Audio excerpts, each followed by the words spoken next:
Thank you. It's a pleasure to be back here to give you an update on Chakana and our Soledad project in Peru.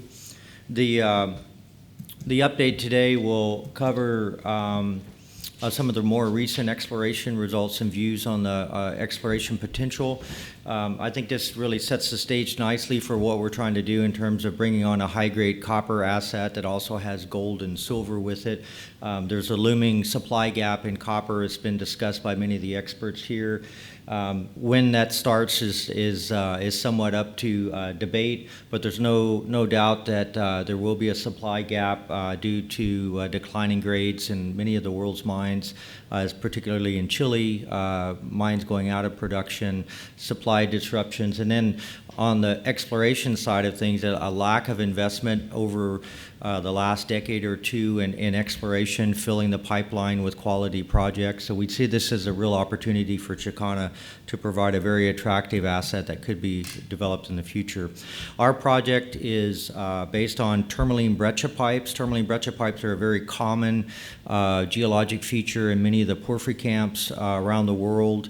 Oftentimes they're mined with porphyry ores, so you hear more about the porphyry production and less about the production that comes from the tourmaline mineralization. But in the Rio Blanco Los Bronces district, half of the 225 million tons of contained copper in that district is hosted in tourmaline breccia, so they can be very, very significant. For us, the key aspects of what we're doing is having the right team in place, having a quality asset in a quality location in a place where it could actually be developed. The team, three of the five board members are geologists, shown here, myself, John Black, and Doug Kerwin, all have successfully discovered deposits of a variety of different type in different locations globally. John is the CEO of Regulus. He's also the prior CEO of Antares that sold the Hakira deposit to First Quantum for $650 million. John's already done what we're attempting to do in Chakana, which is to prepare an asset that could be developed and divest that asset. The share structure is shown here. Importantly, we had a strategic investment from Gold Fields that came in May. They put $8 million into the company at a 51-cent share price at a 40% premium to market at the time. We're currently trading at 15 cents, so we're almost at a 52-week low right now. But the Gold Fields injection of capital was really important for us. It tops up our treasury. We still have 8.6 million Canadian in the bank to advance the project to its first resource. They also bring significant validation of what we're doing on the project and our approach. And of course, they bring tremendous technical resources to the table to help us advance the project. I'll point out our shares outstanding sits at 93 million. There was a 4 million share cancellation this past week, and I'd direct you to our MD&A and financial statements for the details on that reduction. We're located in Peru. Peru is a mining country. It's now the second largest copper producer in the world, having surpassed China. More recently, it's the #1 gold producer in Latin America, and it's home to many of the world's largest mining companies. We're in the Miocene mineral belt. We're just south of the P Arena mine that's operated by Barrick. We're in the same province that the Antamina mine, the largest mine in Peru, is located. And because of those two premier mines that have operated in Ancash, the infrastructure is really exceptional in terms of road network, services, power. Hydroelectric power is very prominent in Peru, making the cost of mining very competitive on a global scale.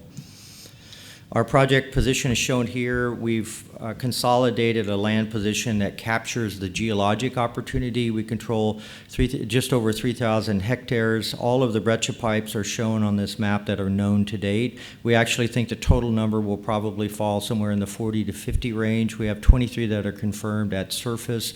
We have multiple areas that are strongly altered that have the characteristics of the proximal halo around a breccia pipe. So there's considerable upside potential. We've only been able able to drill in the blue area to date based on drill permits. The land expansion and mineral rights does not provide you with expanded drill rights or drill permits until you go through the permitting process. We're waiting on a permit that'll give us access to the area shown in pink, and that's where some additional considerable upside potential exists. This is just a view looking to the north in Google Earth, and you can see the distribution of many of the breccia pipes on the property. The ones in red are ones that we've drilled to date. We've drilled 7 breccia pipes, 5 are strongly mineralized, and the other pipes that are shown there have yet to be tested. There's an active zinc mine immediately to the east of our property. This, again, is an indication of the quality of the infrastructure in the region. They run that mine on grid power. There's public road access, and then there's communities around that benefit from the mining operations and the exploration that we've done. Just a quick view of some of the exploration techniques. Soil geochemistry works great. Geophysics works really well. You can see the distribution of anomalous gold in soil at surface, and they correlate very well with the known breccia pipes, and there's several other anomalous areas that likely are related to additional breccia pipes that have yet to be discovered. On the left is a 3D model showing the pipes that we've drilled to date. They're vertically extensive breccia bodies.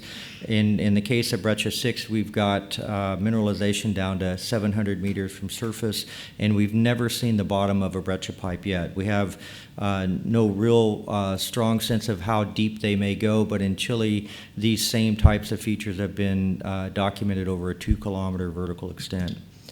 Just a cross-section showing 2 of the breccia pipes, BRECCIA 5 and BRECCIA 6. You can see the kind of the general geometry, again, vertically extensive bodies. Case of BRECCIA 5 drilled down to 455 meters extent, BRECCIA 6 down to over 700 meters vertical extent. Importantly, we see BRECCIA 6, the lower breccia body, ramping up in a molybdenum concentration into the thousands of ppm. This is certainly an indication of getting closer to the intrusive source, which could be a mineralized intrusion. And we also see that these 2 breccia bodies are actually starting to come closer together at depth. They're only about 340 meters apart, as if they're vectoring towards the underlying intrusive source. All the drilling that we've done on BRECCIA 1 is summarized in this slide. We have over 6 kilometers of mineralized breccia, averaging just below 1% copper, 2 grams gold, and about 65 grams of silver, so considerable grade profile. During the drilling of the outcropping breccia pipe here, we discovered a blind breccia pipe, and that was really huge for the upside potential on the project, because if there's one blind breccia pipe that exists, it's likely that there's many, many more. We get some really exceptional grades on the margins of the pipe. This is an example of it. Almost 14 grams gold and over 3% copper right at the margin of the breccia pipe. Then there's a sharp contact with the wall rock, and the grade drops off considerably.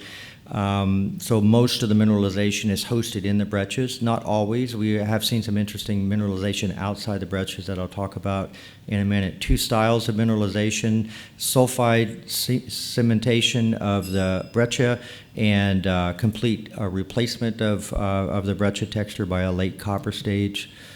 Most recently, we've seen some very, very impressive copper mineralization at depth as we get deeper on the breccias, and you can see the example here. Between 417 meters and 478 meters, we go from a matrix replaced copper style of mineralization to completely replacing the rock. Very impressive and very high grade. In the lower 2 diagrams, some mineralization hosted outside the breccia pipes and intrusive rock, pre-mineral intrusive rock, but again, some very impressive grades. We're starting to see some veins in the district that are very similar to what you see in porphyry environments. We've had porphyry experts look at these style of veins, and they're very similar to what you would see in a porphyry environment. So we're starting to unravel some of the geologic mysteries of the district. HUANCARAMA is a classic target for us. It's 200 meters across, has not been drill tested yet. Mining has been conceptualized as sub-level mining with long hole stoping, and I can talk more about that in our booth if you stop by. Thank you very much.